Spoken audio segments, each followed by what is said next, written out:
انسانوں کے نام افزار ریحان۔ تضادستان کے مسائل کی جڑ۔ درویش کی اپنے سماج سے یہ شکایت ہے کہ وہ یہاں کبھی پورا سچ بیان نہیں کر سکا، حالانکہ تمنائیں اور امنگیں ہر روز دل کی دہلیز پر بیٹھتی یا دستک دیتی ہیں، اس کے لیے اکساتی اور ہمت بندھاتی ہیں، اور کبھی کبھی حوصلہ پاتے ہوئے اس ناتواں کاوش کا اہتمام بھی کیا ہے۔ چند برس قبل ایک ایسی ہی جسارت کی تو معلوم ہوا کہ یہ تو خود کش حملہ ہے، کیونکہ ہلکی سی جرأت دکھانے پر جو بھاری قیمت نہ چیز آج تک چکا رہا ہے یا چکانے پر مجبور کر دیا گیا ہے، اسے شامی صاحب جانتے ہیں یا پھر درویش کے گھر والے۔ خاکسار کس بات کی مولی ہے، یہاں تو میڈیا کا ہرا بھرا گلستان ہی خزاں رسیدہ و ویران بنا دیا گیا ہے۔ ابن الوقت بن کر خوشامد نگاری سے بہتر ہے کہ انسان اس دھوکہ دہی کی بجائے کوئی اور ڈھنگ کا کام کر لے۔ عزیمت کی راہ چھوڑ کر کم ظرفی پر آمادہ تو وہی ہو سکتا ہے جو بے ضمیر یا مردہ ضمیر ہو، لہذا عافیت اسی میں ہے کہ اگر سیاست سے لڑائی جوگے نہیں ہو تو پھر راستہ بدل لو، وقتی و ہنگامی طور پر دیگر شعبہ جات و مسائل کو اپنے موضوعات بنا لو، اس لیے کہ اور بھی دکھ ہیں زمانے میں محبت کے سوا۔ لیکن ساتھ ہی ضمیر یہ تانا دینا شروع کر دیتا ہے کہ گریز کشمکش زندگی سے مردوں کی، اگر نہیں ہے شکست تو اور کیا ہے شکست۔ سچائی تو یہ ہے کہ آپ اپنے منہ جتنے مرضی میاں مٹھو بنے، جیسے مرضی بلند بانگ دعوے کریں، لیکن اس سے تلخ زمینی حقائق بدل نہیں سکتے۔ طفل تسلیوں کے ساتھ ہم اپنے آپ کو دھوکہ دے سکتے ہیں، لیکن دنیا کو بیوقوف نہیں بنا سکتے۔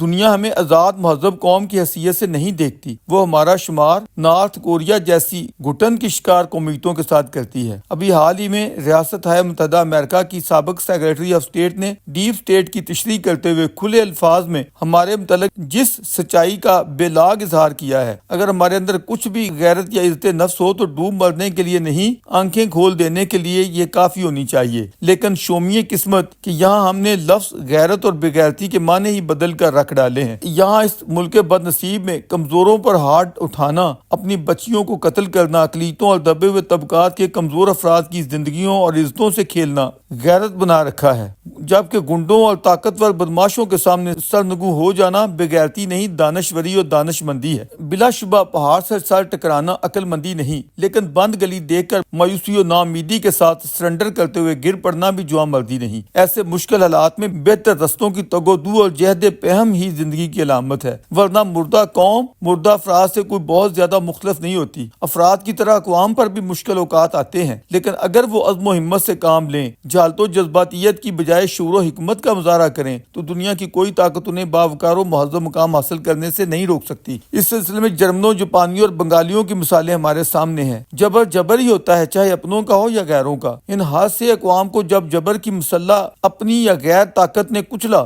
تو وہ مایوسی کے گڑھوں میں گرنے کی بجائے ہمت سے کام لیتے ہوئے ظلم و بے انصافی اور ڈکٹیٹرشپ کے خلاف اٹھ کھڑی ہوئی۔ آج وہاں حادثے مقامات پر آئین و قانون کی عملداری ہے، جمہوریت انسانی حقوق اور آزادیوں کی سربلندی کے ساتھ قومی وقار اور معاشی ترقی و خوشحالی پوری دنیا کو صاف دکھائی دے رہی ہے۔ اس تضادستان و مسائلستان کا اس وقت سب سے بڑا مسئلہ کیا ہے؟ مہنگائی، غربت، بے روزگاری، کرپشن، لا قانونیت، جہالت، نفرت، مذہبی انتہا پسندی، جنونیت، دہشت گردی۔ بیرون ملک سے آنے والا ہر پاکستانی کیوں یہ کہتا سنائی دیتا ہے کہ یارو دنیا میں تضادستان کے اس گرین پاسپورٹ کی کوئی عزت نہیں ہے، ہمیں کہیں کوئی منہ لگاتا ہے نہ گھاس ڈالتا ہے، ہمارا روپیہ اس قدر ٹکا ٹوکری ہو چکا ہے کہ بنگالیوں کا ٹکا ہم پر بھاری ہے۔ انڈیا اور بنگلہ دیش تو رہے ایک طرف، آج بدعملی اور نااہلی کی گراوٹ یہ ہے کہ مصائب کے مارے افغانستان اور چھوٹے سے ملک نیپال کی کرنسی بھی روپے کے بالمقابل معتبر اور طاقتور ہے۔ اس سے آگے ہم نے اور کس قہر مذلت میں گرنا ہے؟ کیا ہم نے کبھی غور کیا ہے کہ اس کی وجہ کیا ہے؟ اس کی وجہ یہ ہے کہ 1947 میں خطے کی پارٹیشن کسی مثبت جذبے کے تحت نہیں، نفرت، ہوس اور لالچ کی بنیاد پر ہوئی تھی۔ گورستان بناتے ہوئے جیسے تیسے پارٹیشن ہو گئی، مگر مغربی ہند کے اس خطے میں بسنے والے کروڑوں عوام کو اقتدار کی منتقلی آج کے دن تک نہیں ہو پائی۔ 1947 سے قبل بھی ہم طاقت کے غلام تھے اور گزشتہ 7 دہائیوں سے بھی ہم محض طاقت کے ہی غلام چلے آ رہے ہیں۔ فرق صرف یہ ہے کہ ماں قبل ہم سفید چمڑی والوں کے غلام تھے، جن کی کچھ تہذیبی، آئینی اور جمہوری اقدار تھیں، جبکہ 47 کے بعد جس طاقتور کالی چمڑی کی غلامی کے شکنجے میں ہم جکڑے گئے ہیں، اسے معلوم ہی نہیں کہ اقدار اور حریتی فکر کون سی بلائیں ہیں۔ پاکستان کا اصل ہیرو مسیحا یا عوامی قائد وہ شخص کہلائے گا جو مظلوم عوام کو غلامی کی ان طاقتور عسکری زنجیروں سے آزاد کروائے گا۔ اے سنتے کانوں اور دیکھتی آنکھوں، وقت کی آواز کو پہچانو، اپنی تقدیر بدلنے کے لیے اٹھو اور یہ عہد کر لو کہ زبان خلق ہی نکارہ خدا ہوتی ہے۔ اگر ہم نے دنیا میں باوقار مہذب قوم کا مقام حاصل کرنا ہے تو پھر تجدید عہد کرو کہ طاقت کا سرچشمہ کوئی مسلح ادارہ نہیں، اس ملک کے 22 کروڑ عوام ہیں۔ عوام کی رائے اور مرضی پر ڈکیتی ہی اصل ڈکیتی، چوری اور کرپشن ہے۔ ٹہنیوں کو نہیں، برائی کی جڑ کو کاٹو، طاقتور زہریلے مڑ تلف کرو اور یہ حلف اٹھاؤ کہ صرف آئین، جمہوریت اور ہیومن رائٹس کی پاسداری ہی ہماری قومی سلامتی کی علامت ہے۔ پاکستان کا تقدس اور اس کی حرمت آئین کو تشکیل دینے والی پارلیمنٹ ہے، جو عوامی امنگوں کا ترجمان، اصل مقتدر ادارہ ہے۔ ہم دنیا سے عہد کرتے ہیں کہ ہم نفرت کا قومی و عالمی وپار بند کر دیں گے۔